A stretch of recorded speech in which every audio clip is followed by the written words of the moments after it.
श्रीराम जय जय रघुवीर समर्थ. आता वंदू कवेश्वर शब्दसृष्टीचे ईश्वर. नातरी हे परमेश्वर वेदावतारी. की हे सरस्वतीचे निजस्थान. की हे नाना कळांचे जीवन. नाना शब्दांचे भुवन यथार्थ होये. की हे पुरुषार्थाचे वैभव. की हे जगदेश्वराचे महत्व. नाना लाघवे सत्कीर्तिस्तव निर्माण कवी.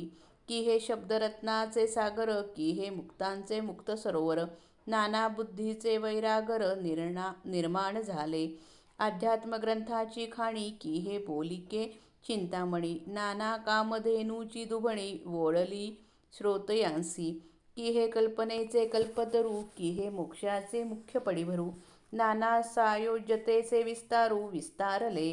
की हा परलोकीचा निजस्वार्थू. की हा योगियांचा गुप्तबंधू. नाना ज्ञानियांचा परमार्थू रूपासी आला. की हे निरंजनाची खूण. की हे निर्गुणाची ओळखण. माया विलक्षणाचे लक्षण ते हे कवी.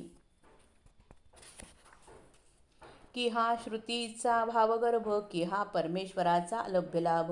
नातरी होय सुलभ निजबोध कविरूपे. की कवी मुमुक्षाचे अंजन. कवी साधकांचे साधन. कवी सिद्धांचे समाधान निश्चयात्मक. कवी स्वधर्माचा आश्रयो. कवी मनाचा मनोजयो. कवी धार्मिकाचा विनयो विनय करते. कवी वैराग्याचे संरक्षण. कवी भक्तांचे भूषण. नाना स्वधर्मरक्षण ते हे कवी. कवी प्रेमळांची प्रेमळ स्थिती. कवी ध्यानस्थांची ध्यानमूर्ती. कवी उपासकांची वाढ कीर्ती विस्तारली. नाना साधनांचे मूळ. कवी नाना प्रयत्नाचे फळ. नाना कार्यसिद्धी केवळ. कवी चेनी प्रसादे. आधी कवीचा वाग्विलास. तरी मग श्रवणी तुंबळे रस. कवी चेनी मतिप्रकाश. कवित्वास होये. कवी व्युत्पन्नाची योग्यता. कवी सामर्थ्यवंतांची सत्ता. कवी विचक्षणाची कुशलता नाना प्रकारे. कवी कवित्वाचा प्रबंध. कवी नाना धाटी मृदा छंद. कवी गद्यपद्ये भेदाभेद पदत्रास करते. कवी सृष्टीचा अलंकार. कवी लक्ष्मीचा शृंगार. सकळ सिद्धीचा निर्धार ते हे कवी. कवी सभेचे मंडण. कवी भाग्याचे भूषण. नाना सुखाचे संरक्षण ते हे कवी. कवी देवांचे रूप करते. कवी ऋषींचे महत्त्व वर्णिते. नाना शास्त्रांचे सामर्थ्य ते कवी वाखाणिती. नसता कवीचा व्यापार. तरी कैंचा असता जगदोद्धार. म्हणून कवी हे आधार सकळ सृष्टीसी. नाना विद्या ज्ञातृत्व काही. कवी कवेश्वरे विण नाही तो नाही. कवी पासून सर्वही सर्वज्ञता. मागा वाल्मिक व्यासादिक. झाले कवेश्वर अनेक. तयापासून विवेक सकळ जनासी. पूर्वी काव्ये होती केली. तरीच व्युत्पत्ती प्राप्त झाली. तेणे पंडितांगी बाणली परमयोग्यता. ऐसे पूर्वी थोर थोर झाले कवेश्वर अपार. आता आहेत पुढे होणार नमन त्यांसी. नाना चातुर्याच्या मूर्ती. की हे साक्षात बृहस्पती. वेदश्रुती बोलो म्हणती ज्यांच्या मुखे. परोपकारणे नाना निश्चय अनुवादणे. सेखी बोलिले पूर्णपणे संशयातीत. की हे अमृताचे मेघ वळले. की हे नवरसाचे ओघ लोटले. नाना सुखाचे उचंबळले सरोवर हे. की हे विवेकनिधीची भांडारे प्रगट झाली मनुष्याकारे. नाना वस्तूचे निविचारे कोदांटले हे. की हे आदिशक्तीचे ठेवणे. नाना पदार्थास आणि उणे. लाधले पूर्वसंचितांच्या गुणे विश्वजनासी. की हे सुखाची तारुवे लोटली. औक्षे आनंदे उतटली. विश्वजनास उपेगा आली नाना प्रयोगा कारणे. की हे निरंजनाची संपत्ती. की हे विराटाची योग्य स्थिती. नातरी भक्तीची फळश्रुती फळास आली.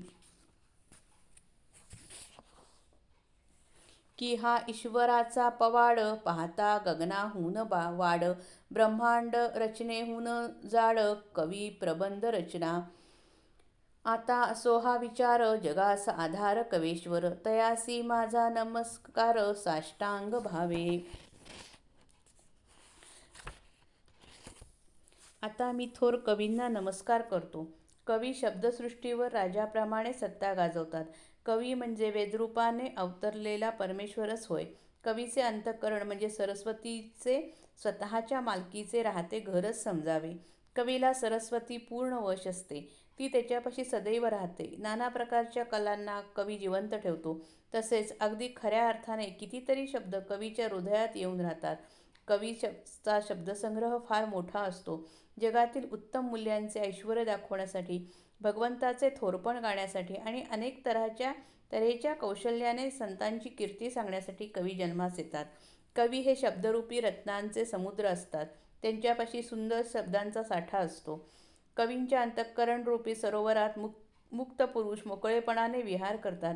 मुक्त पुरुषाच्या विलक्षण अवस्थेची सर्वांगीण कल्पना कवीच करू शकतात.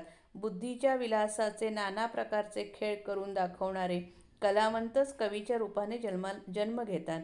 कवी हे अध्यात्मग्रंथांची खाण असतात. ते खूप अध्यात्मग्रंथ लिहू शकतात. ते बोलके जिवंत चिंतामणी असतात. कवी म्हणजे श्रोत्यांना विनाकष्ट प्यायला मिळालेले कामधेनूचे अमृतासमान दूधच होय.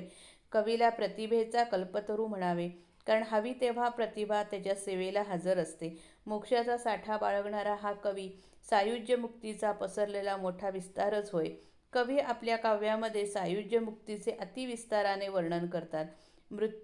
मृत्यूलोकापलीकडील जीवाच्या अवस्था, योगी लोकांचा षटचक्रभेदन मार्ग आणि ज्ञानमार्गाने जाणाऱ्यांचा परमार्थ हे तिन्ही अतिसूक्ष्म, अतींद्रिय आणि म्हणून अतिगुप्त असतात. कवी आपल्या शब्दसामर्थ्याने त्यांना साकार करून उघड करतो, सामान्य माणसांपर्यंत पोचवतो. त्याचप्रमाणे परमात्मस्वरूप किंवा ब्रह्म अत्यंत शुद्ध, मलरहित आहे. ते त्रिगुणांच्या बाहेर असते, मायेच्या पलीकडे राहते. माणसाची कल्पना व बुद्धी तेथे लटक्या पडतात. शब्द तेथे पोचू शकत नाहीत. तर कवी आपल्या काव्यशक्तीने त्याची खूण सांगतो, ओळखण करून देतो आणि त्याचे लक्षण समजावून सांगतो. कवी श्रुतीला काय सांगायचे आहे ते गूढ उकलतो. कवी भेटणे म्हणजे जणू काय परमेश्वराचा अलभ्य लाभच होणे. कवीच्या सहवासाने आत्मज्ञान सुलभ होते. कवीच्या प्रतिभेने मुमुक्षूला नवी ज्ञानदृष्टी प्राप्त होते. साधन कोणते करावे ते साधकांना समजते आणि सिद्धांची समाधी अवस्था स्थिर होते. कवीच्या प्रतिपादनाने स्वकर्तव्याची जाणीव होते. मनोजयाचे उपाय समजतात आणि धार्मिकांना नीतीचे वळण लागते. वैराग्याचे महत्त्व मनावर ठसून कवी माणसांना वैराग्य पाळण्यास प्रवृत्त करतात. भक्तांचे महात्म्य वर्णन करून त्यांचा गौरव करतात आणि आचारधर्माची आवश्यकता सांगून धर्मरक्षण करतात. प्रेमी पुरुषांच्या प्रेमावस्था कवी शब्दांमध्ये गुंफतात. ध्यान लावणाऱ्या साधकांना भगवंताचा प्रत्यय अंतरी कसा येतो त्याची कल्पना देतात आणि भक्तांचे चरित्र सांगून त्यांची कीर्ती खूप वाढवतात. कवी नाना प्रकारच्या साधनांची माहिती करून देतात. अनेक प्रकारच्या साधनफलांचे वर्णन करतात आणि इतकेच नव्हे तर त्यांच्या कृपेने निरनिराळ्या कार्यांमध्ये यश प्राप्ती होते. कवीच्या वाणीचा विलास सुरू झाला, कवी काव्य बोलू लागला म्हणजे अनेक रस निर्माण होऊन ऐकणाऱ्यांचे कान अगदी तृप्त होतात. पूर्वीच्या कवींनी रचलेली उत्कृष्ट काव्ये वाचून नंतरच्या कवींची कविता शक्ती जागी होते. विद्वान पुरुषाची योग्यता, सत्ताधारी पुरुषांची सत्ता आणि हुशार पुरुषांचे चातुर्य कवी अनेक प्रकारे वर्णन करतात. कवी नाना प्रकारचे काव्यप्रबंध रचतात. अनेक प्रकारच्या गद्यपद्यादी वाङ्मयांमध्ये कवी लेखनाच्या निरनिराळ्या धाटी, छंद, प्रास व अलंकार वापरतात. कवी त्यांचे नवे प्रकार सुरू करतात. या चराचर सृष्टीला कवी एखाद्या दागिन्यांप्रमाणे शोभून दिसतो. कवित्वामुळे ऐश्वर्य सजवले जाते. कवी हे सर्व निर्णयांना निश्चिंतपणा देतात. कवी सभेला शोभा आणतात, भाग्याला भूषण देतात, नाना प्रकारच्या सुखांचे संरक्षण करतात.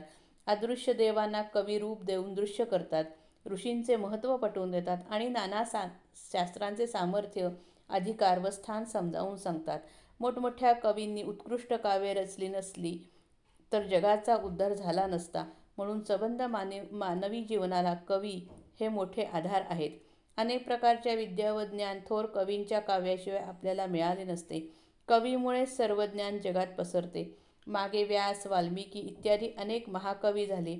त्यांनीच लोकांना विवेक शिकवला. पूर्वी काव्ये केलेली होती ती पाठ केल्याने मोठमोठ्या पंडितांना विद्वत्ता प्राप्त झाली. त्या विद्वत्तेमुळे त्यांना जगात मोठी योग्यता मिळाली. पूर्वी असे मोठे मोठे कितीतरी कवी होऊन गेले, आता आहेत व पुढेही होतील. त्या सर्वांना मी नमस्कार करतो. कवी हे चातुर्याच्या मूर्ती असतात, प्रत्यक्ष बृहस्पतीच असतात. वेदश्रुतींना सुद्धा असे वाटते की त्यांच्या मुखाने आपण शब्दरूपाने प्रकट व्हावे. केवळ परोपकारासाठी अनेक प्रकारचे सिद्धांत कवी आपल्या काव्यामध्ये सांगतात. पूर्णपणे संशयातीत असेच सिद्धांत अखेर ते सांगतात. कवी म्हणजे लोकांवर काव्यामृताचा वर्षाव करणारे मेघ, किंवा नवरसांनी भरून वाहणारे मोठे प्रवाह, किंवा अनेक प्रकारच्या सुखांनी भरलेली उचंबळणारी सरोवरे आहेत. कवी म्हणजे मनुष्यरूपाने प्रकट झालेली विवेकरूपी संपत्तीची कोठारे आहेत. कवींचे अंतरंग परमात्म वस्तूच्या विचारांनी गच्च भरलेले असते. आदिपुरुषी दडी मारून राहणारी ईश्वराची निजशक्ती, जी महामाया, तिचे मर्मस्थान म्हणजे हे कवी. जगातील सर्व पदार्थांना उणे आणणारी, तुच्छ करणारी ही ठेव पूर्वपुण्याईच्या योगाने सर्व लोकांना लाभते. कवी म्हणजे अक्षय स्वानंदाने काठोकाठ भरलेली सुखाची तारवे जीवनात प्रवाहात तरंगत असतात.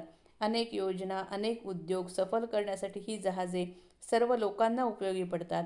कवी म्हणजे अत्यंत शुद्ध अशा परब्रह्माचे ऐश्वर्य होय. दृश्य विश्वाला अंतर्यामीपणाने सांभाळणारा जो विराट पुरुष, त्याची ध्यानावस्था म्हणजे कवी. भेदाने भरलेल्या विश्वात व्यापून देखील ईश्वर अभेद अवस्थेतच राहतो. भेदात असून भेदाचे भान त्याला नसते, ही त्याची ध्यानमग्न अवस्था, तेच कवीचे रूप होय. काव्य प्रसवताना कवी ध्यानमग्न असतो, ईश्वराशी तादात्म्य पावतो. कवी म्हणजे साकार झालेला भक्तीचा परिणाम होय. भगवंताच्या प्रेमाची कल्पना कवीच प्रत्यक्षात मांडतो. आकाशाहून विशाल असणारी ईश्वराची दिव्य गुणकर्मे म्हणजे कवी. म्हणून कवीची काव्यरचना या ब्रह्मांडाहूनही विशाल असते. कविवर्णनाचे माझे विचार येथे मी पुरे करतो. महाकवी हे जगाचे म्हणजेच मानव समाजाचे आधार असल्यामुळे त्यांना मी मनापासून साष्टांग नमस्कार करतो. जय जय रघुवीर समर्थ श्रीराम.